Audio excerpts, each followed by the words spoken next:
Alors, bonjour, Yoann Kellien, PDG de la société Cador 04, éditeur de logiciels CFAO pour la construction bois.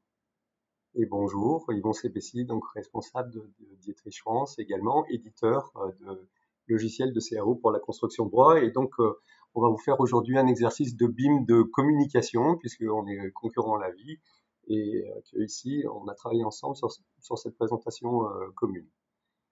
Pour commencer, quelques petites diapos sur la diffusion du BIM en France, largement soutenue depuis 3 ans maintenant par l'État au travers du plan de transition numérique du bâtiment, avec un principe premier qui était d'éviter la voie réglementaire, donc de rien de faire d'obligatoire, et plutôt d'inciter et d'encourager au développement du BIM, avec un budget et 3 axes prioritaires qui étaient convaincre et donner envie, encourager au travers de la formation professionnelle et du développement d'outils, et installer un écosystème de confiance. Voilà, on est au terme de ce PTNB, puisqu'il se parachève sur 2018, et avec quelques résultats qui étaient déjà une enquête auprès de 1200 personnes pour faire apparaître que 35% des professionnels aujourd'hui utiliseraient le BIM, ce qui est un chiffre sur lequel personnellement j'ai quelques doutes compte tenu des gens qu'on croise, et peut-être que ce résultat est un peu biaisé par le fait que les gens qui ont répondu à l'enquête étaient volontaires pour répondre à une enquête sur le BIM. Et puis, en mars de cette année, un certain nombre de résultats que je vous laisse découvrir sur les différentes actions prioritaires qui avaient été engagées au travers de 80 projets soutenus à travers toute la France. Alors, pour soutenir le BIM, j'ai commencé par l'État, mais depuis 20 ans, il y a déjà Building Smart et son chapitre français, Mediaconstruct, devenu récemment Building Smart France, qui a engagé communication et développement technique.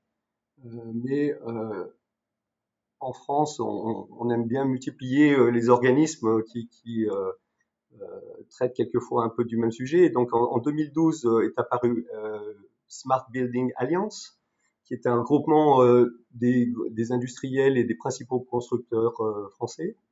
Et puis ensuite du PTNB, donc à l'automne 2017, apparaît également ADN, Association pour le développement du numérique dans la construction, qui poursuit, qui est en fait la poursuite du comité de pilotage du PTNB, et qui a été signataire de la nouvelle charte pour la construction numérique de toute la filière bâtiment, Objectif BIM 2022, qui met en scène un nouvel acteur important, le CSTB, avec un objectif de création d'une plateforme collaborative BIM qui serait vraiment destinée aux PME et TPE et qui s'appelle Croquis.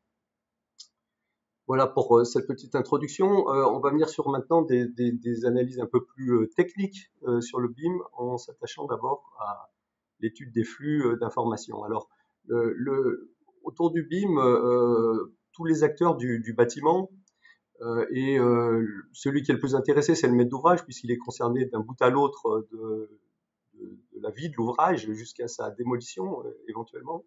Mais chacun avec ses enjeux spécifiques et des outils spécifiques aussi. Et time is money, bien sûr, c'est bien connu. Et donc le premier enjeu majeur pour une entreprise ou pour un BET, ça va être de gagner du temps en évitant les ressaisies d'un logiciel à l'autre. Et donc pour commencer, en général, on a un flux d'export d'un logiciel et d'import dans un autre logiciel. Alors ça peut concerner le plus souvent l'architecte et l'entreprise bois. Et avant le BIM, on avait simplement un import 2D et il fallait tout reconstruire en 3D sur une vue en plan. Avec le BIM, on a maintenant des maquettes archi 3D qui sont prêtes à être enrichies de toute la fabrication bois. Et aujourd'hui, on peut dire que ces technologies d'export et d'import, elles sont opérationnelles. Mais on le verra après, le BIM, ça n'est pas qu'une affaire de technologie. Si on démarre pas avec un fichier d'architecte, on peut aussi démarrer avec un fichier qui vient déjà d'un BET bois ou un BET acier. Et de ce point de vue-là, on a aussi des maquettes bien plus exploitables, puisque auparavant, on avait ce que j'appelle des objets 3D morts sur lesquels il manquait des propriétés. Aujourd'hui, avec des parois bien définies, des ouvertures bien définies, on obtient des objets aux propriétés bien plus exploitables. Ça, c'est déjà très opérationnel avec la plupart des CAO mixtes. Pour d'autres, c'est encore un peu en devenir, à la fois pour des raisons techniques ou souvent des problèmes de formation sur les évolutions du logiciel. Enrichir ensuite donc une maquette archi ou une maquette d'un BE avec pour la construction bois, c'est souvent apporter des tas de produits spécifiques et depuis longtemps on avait déjà des formats qui permettaient d'importer des volumes, mais ce qui compte avec et ce qui apporte le BIM, c'est pas seulement des volumes, mais aussi des propriétés associées pour faire du calcul thermique, du calcul mécanique et bien d'autres choses encore. Et de ce point de vue-là, un des projets du PTNB autour du dictionnaire des propriétés permet d'envisager qu'on puisse accéder directement à Internet pour apporter des objets aux propriétés beaucoup plus qualifiées, avec peut-être un format autre que l'IFC, qui est plutôt le BIM du bâtiment, alors que là on parle du BIM des objets. Voilà, et puis après ces premiers flux d'import et la création d'une maquette, bien sûr, on arrive sur les flux de retour. Et le véritable enjeu pour les entreprises du bois, c'est un enjeu de réduction des coûts de non-qualité. Voilà un exemple qui n'est pas tellement un exemple bois, mais voilà ce qu'on cherche à éviter sur les chantiers. Et si on illustre ça du côté du bois, on pourrait reprendre l'exemple de l'entreprise qui classiquement modifie les codes réels des parois par rapport à ses habitudes de fabrication, fait valider ça à l'architecte, mais les plans sont jamais remis à jour. Et évidemment, ces petites variations qui apparaissent mineures, ça débouche sur des problèmes majeurs sur les chantiers. Donc l'enjeu avec le BIM, c'est d'avoir des maquettes 3D et des plans qui soient réactualisés à un moindre coût pour tous les acteurs pour éviter tous ces problèmes de qualité. Et avec ces flux de retour, on se pose la question, est-ce qu'il faut effectivement continuer sur des modalités de transfert ou est-ce qu'il faut envisager d'autres modalités? Et ça, c'est un sujet sur lequel on a beaucoup discuté avec Johan pour arriver à une position commune. Et donc, je vais lui passer la manette pour la suite.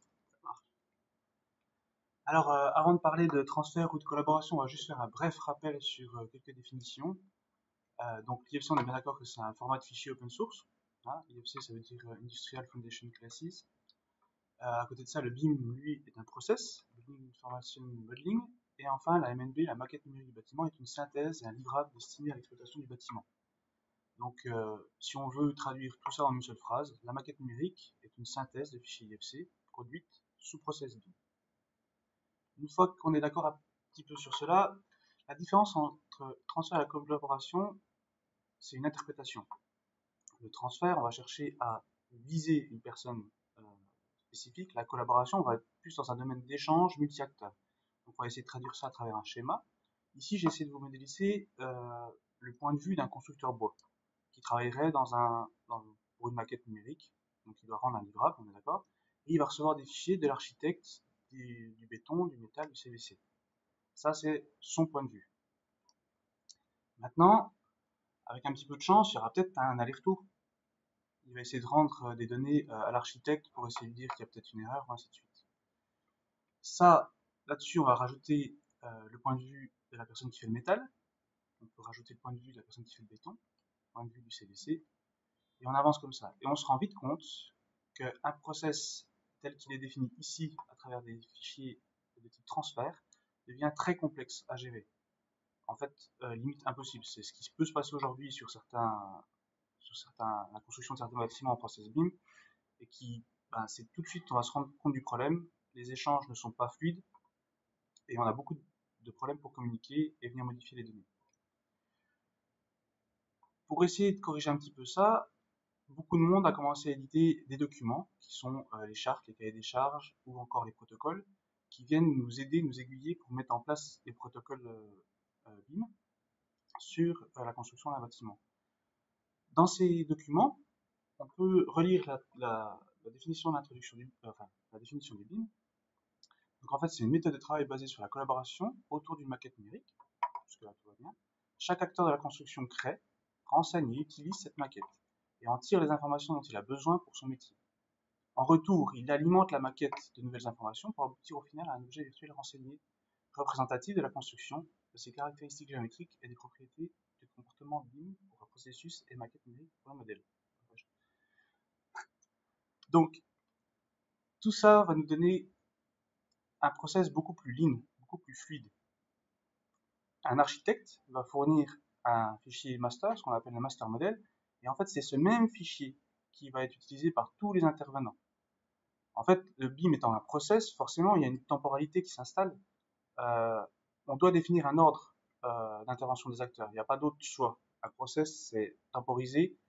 Euh, on va devoir définir cet ordre. Et en fait, on le symbolise ici à travers ces petites flèches, c'est-à-dire que par exemple, ici, le bois, alors c'est simpliste involontairement, interviendra en dernier, et en fait va venir s'appuyer en compilant, en faisant une espèce de synthèse partielle du fichier master model fourni par l'architecte, mais aussi des parties métal, béton et CVC.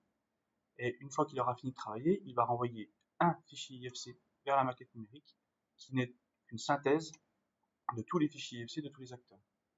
Donc ça, c'est un process BIM idéal. Pour faire ça, il va falloir plusieurs clés, notamment utiliser un process OpenBIM et des fichiers de communication de type BCF. On va voir ça un petit peu plus tard.